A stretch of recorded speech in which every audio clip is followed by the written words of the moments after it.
ಬಾಲಕಾರ್ಮಿಕ ಪದ್ಧತಿ ಎನ್ನುವುದು ಮಗುವಿನ ಭವಿಷ್ಯವನ್ನು ಕಸಿದುಕೊಳ್ಳುವ ಅಪರಾಧ.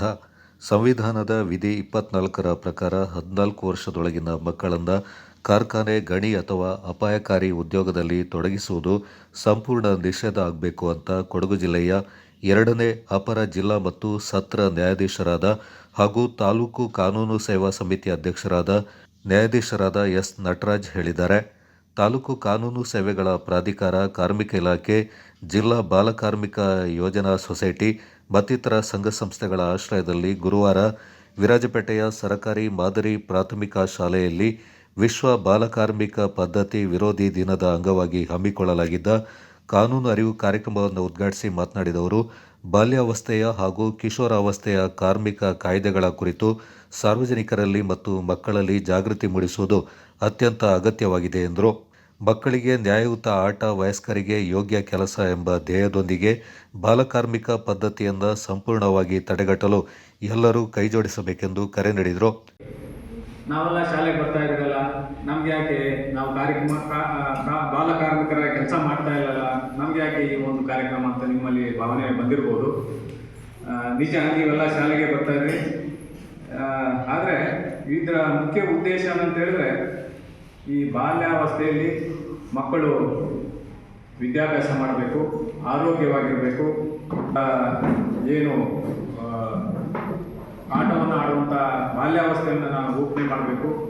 ಈ ಬಾಲಕಾರ್ಮಿಕ ಏನು ಮಕ್ಕಳನ್ನು ನೇಮಕ ಮಾಡೋದನ್ನು ತಡೆಗಟ್ಟಬೇಕು. ಈ ವಿಚಾರದಲ್ಲಿ ತಮಗೆ ಬೆಳಕನ್ನು ಚೆಲ್ಲಿದರೆ ಬಹುಶಃ ನೀವು ಇನ್ನೊಬ್ಬರಿಗೆ ಏನು ಶಾಲೆ ಬಿಟ್ಟಂಥ ಮಕ್ಕಳು ಬಾಲಕಾರ್ಮಿಕರಾಗಿ ದುಡಿತಾ ಇದ್ದಂಥ ಮಕ್ಕಳಿಗೆ ಅಂದರೆ ನೀವು ಅಂಥವರನ್ನು ಗುರುತಿಸಿ ಸಂಬಂಧಪಟ್ಟ ಇಲಾಖೆ ಇರ್ಬೋದು, ನಿಮ್ಮ ಶಿಕ್ಷಕರಿಗಿರ್ಬೋದು, ಆ ವಿಚಾರವನ್ನು ಇಲ್ಲ ಒಂದು ಮಕ್ಕಳ ಸಹಾಯವಾಣಿ ಇದೆ 109, ಅಲ್ಲಿಗೆ ನೀವು ತಾವು ತಿಳಿಸಿದರೆ ಮೋಸ್ಟ್ಲಿ ಏನು ಎಲ್ಲ ಹೇಳಿದ್ರು. ಅಂದರೆ ಈ ಭಾಗದಲ್ಲಿ ಇನ್ನೂ ಸಹ ಬಾಲಕಾರ್ಮಿಕ ಪದ್ಧತಿ ಇದೆ ಅನ್ನೋದು ಒಂದು ದುರ್ದೈವ. ನನ್ನ ಪ್ರಕಾರ ಇನ್ನೂ ಹೆಚ್ಚಿನ ರೀತಿಯಲ್ಲಿ ತಪಾಸಣೆ ಮಾಡಿದರೆ ಖಂಡಿತ, ವಿಶೇಷವಾಗಿ ಈ ಕಾಫಿ ಎಸ್ಟೇಟ್ಗಳಲ್ಲಿ ಈ ಹೊರಗಡೆಯಿಂದ ಬಂದಂಥ ವಲಸೆ ಕಾರ್ಮಿಕರಿರ್ಬೋದು, ಅವರ ಮಕ್ಕಳು ಖಂಡಿತವಾಗಿ ಸಿಗ್ತಾರೆ ಅಂತ ನನ್ನ ಭಾವನೆ. ಯಾಕೆಂದ್ರೆ ನಮ್ಮ ನ್ಯಾಯಾಲಯದಲ್ಲಿ ನಾವು ಕೆಲವೊಂದು ಪ್ರಕರಣಗಳನ್ನು ನೋಡುವಾಗ ವಿರಾಜಪೇಟೆಯ ಹಿರಿಯ ಸಿವಿಲ್ ನ್ಯಾಯಾಧೀಶರಾದ ಮಂಜುನಾಥ್ ಅವರು ವಿದ್ಯಾರ್ಥಿಗಳಿಗೆ ಬಾಲಕಾರ್ಮಿಕ ಪದ್ಧತಿಯ ವಿರುದ್ಧ ಪ್ರತಿಜ್ಞಾ ವಿಧಿಯನ್ನು ಬೋಧಿಸಿದರು. ಪ್ರಾಮಾಣಿಕವಾಗಿ ಹಾಗೂ ಪ್ರಮಾಣ ಮಾಡುವುದು, ವಾಸಿಸುವ ಸುತ್ತಮುತ್ತಲಿನ ಪ್ರದೇಶ ಹಾಗೂ ನಾನು ಕೆಲಸ ಮಾಡುವ ಸ್ಥಳದಲ್ಲಿ ಕಾರ್ಮಿಕರು ಕಂಡುಬಂದಲ್ಲಿ ನೇಮಿಸಿಕೊಂಡ ಮಾಲೀಕರು ಹಾಗೂ ಪೋಷಕರಿಗೆ ತಿಳುವಳಿಕೆ. ಪ್ರಧಾನ ಸಿವಿಲ್ ನ್ಯಾಯಾಧೀಶರು ಹಾಗೂ ತಾಲೂಕು ಕಾನೂನು ಸೇವಾ ಸಮಿತಿಯ ಸದಸ್ಯ ಕಾರ್ಯದರ್ಶಿ ವಿಶ್ವನಾಥ್ ಎ ಅವರು ಕಾರ್ಯಕ್ರಮದ ಅಧ್ಯಕ್ಷತೆ ವಹಿಸಿ ಮಾತನಾಡಿ, ಮಗುವಿನ ಕೈಯಲ್ಲಿ ಪುಸ್ತಕ ಇರಬೇಕು. ಮಕ್ಕಳನ್ನ ಕೆಲಸಕ್ಕೆ ಕಳುಹಿಸುವ ಪೋಷಕರು ಕೂಡ ಕಾನೂನು ಪ್ರಕಾರ ಶಿಕ್ಷಾರ್ಹರು ಎಂದರು. ಬೋಧನೆಯನ್ನು ಮಾಡಿ ಉತ್ತಮ ಶಾಲೆಗೆ ಸೇರಿಸಿದರೆ ಅವರ ಬೆಳವಣಿಗೆ ಬೆಳೆಯುತ್ತಾ ಹೋಗುತ್ತೆ. ಈ ಶಾಲೆಗೆ ಬಂದ ಸಂದರ್ಭದಲ್ಲಿಯೂ ಸಹ ಮಕ್ಕಳು ಒಳ್ಳೆಯ ಇದು ನಮ್ಮ ಟೀಚರ್ಸ್ಗಳು ಏನಿದ್ದಾರೆ, ಅಧ್ಯಾಪಕರಿದ್ದಾರೆ, ಅವರು ಉತ್ತಮವಾದ ಬೋಧನೆಯನ್ನು ಮಾಡಿದಾಗ ಆ ಮಕ್ಕಳ ಬೆಳವಣಿಗೆಗೆ ಸಾಧ್ಯ ಆಗುತ್ತೆ. ಈ ಶಾಲೆಗೆ ಬಂದಾಗ ಟೀಚರ್ಸ್ಗಳು ಏನು ಮಾಡಬೇಕು, ಎಲ್ಲರನ್ನ ಒಂದೇ ಸಮನಾಗಿ ಕಾಣಬೇಕಾಗುತ್ತೆ. ಈ ಒಂದೇ ಸಮ ಕಾಣೋದರಿಂದ ಅವರ ಶಾಲೆಗೆ ಬರುವಂಥ ಪ್ರವೃತ್ತಿ ಜಾಸ್ತಿ ಆಗ್ತಾ ಬರ್ತದೆ. ಕೆಲವರನ್ನ ಕಡೆಗಣಿಸೋದು, ಕೆಲವರನ್ನ ಮುದ್ದು ಮಾಡೋದು, ಈ ಥರದ ಆದರೆ ಈ ಮಕ್ಕಳಿಗೆ ಶಾಲೆಗೆ ಬರೋದು ಸ್ವಲ್ಪ ಹಿಂದೇಟಾಗ್ತಾರೆ.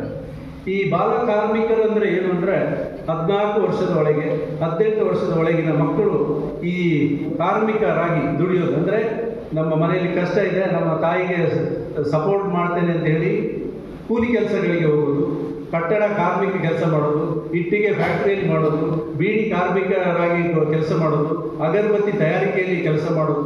ಏಕೆಂದರೆ ಅವರಿಗೆ ಆ ದಿವಸದ ಸಂಬಳ ಬಂದಾಗ ಅವರ ಹೊಟ್ಟೆಪಾಡಿಗೆ ನನ್ನ ಮಕ್ಕಳು ದುಡಿತಾರೆ ಅಂತ ಹೇಳುವ. ವಕೀಲರ ಸಂಘದ ಅಧ್ಯಕ್ಷ ಸಿ.ಕೆ. ಪೂವಣ್ಣ ಮಾತನಾಡಿ ವಿದ್ಯಾರ್ಥಿಗಳಿಗೆ ಹಿತವಚನಗಳನ್ನು ಹೇಳಿದರು. ಜಿಲ್ಲಾ ಬಾಲಕಾರ್ಮಿಕ ಯೋಜನಾ ಸೊಸೈಟಿಯನ್ನು ಸ್ಥಾಪಿಸಲಾಗಿದೆ. ಅದರಂತೆ ವಿರಾಜಪೇಟೆ ಹಾಗೂ ಪೊನ್ನಂಪೇಟೆ ತಾಲೂಕುಗಳಲ್ಲಿ 2017ರಿಂದ ಇಲ್ಲಿವರೆಗೂ 1026 ತಪಾಸಣೆಗಳನ್ನು ಕೈಗೊಂಡು 20 ಬಾಲಕಾರ್ಮಿಕರು ಹಾಗೂ 16 ಕಿಶೋರ ಕಾರ್ಮಿಕರು ಕಂಡುಬಂದಿದ್ದು, ಇವರುಗಳ ಪೈಕಿ 25 ಮಕ್ಕಳನ್ನು ಮಕ್ಕಳ ಕಲ್ಯಾಣ ಸಮಿತಿಯ ಮೂಲಕ ಸರ್ಕಾರಿ ಬಾಲಮಂದಿರಗಳಲ್ಲಿ ಪುನರ್ವಸತಿಗೊಳಿಸಲಾಗಿದ್ದು, ಇನ್ನು ಉಳಿದ 11 ಮಕ್ಕಳನ್ನು ಪೋಷಕರ ವಶಕ್ಕೆ ಒಪ್ಪಿಸಲಾಗಿದೆ. ಅದರಂತೆ ಪ್ರಸ್ತುತ 25-26ನೇ ಸಾಲಿನಲ್ಲಿ ಇದುವರೆಗೂ 119 ತಪಾಸಣೆಗಳನ್ನು ಕೈಗೊಂಡು 1 ಬಾಲಕಾರ್ಮಿಕ ವಿರಾಜಪೇಟೆ ಕಾರ್ಮಿಕ ನಿರೀಕ್ಷಕರಾದ ಎಂಸಿ ಮಾದಪ್ಪ, ಸಂಪನ್ಮೂಲ ಸಮನ್ವಯ ಅಧಿಕಾರಿ ಮಹೇಶ್ ಕೆಪಿ, ಶಿಶು ಯೋಜನಾ ಅಭಿವೃದ್ಧಿ ಅಧಿಕಾರಿ ರೀತಾ, ಸರ್ಕಾರಿ ಮಾದರಿ ಶಾಲೆಯ ಮುಖ್ಯೋಪಾಧ್ಯಾಯರಾದ ಪಿಡಿ ಅನ್ನಮ್ಮ, ಜಿಲ್ಲಾ ಬಾಲಕಾರ್ಮಿಕ ಯೋಜನಾ ಸೊಸೈಟಿಯ ಯೋಜನಾ ನಿರ್ದೇಶಕರಾದ ಆರ್ ಶಿರಾಜ್ ಅಹಮದ್, ಶಿಕ್ಷಕರಾದ ವಾಮನ ದಿವ್ಯಾ ಪಾಲ್ಗೊಂಡಿದ್ದರು.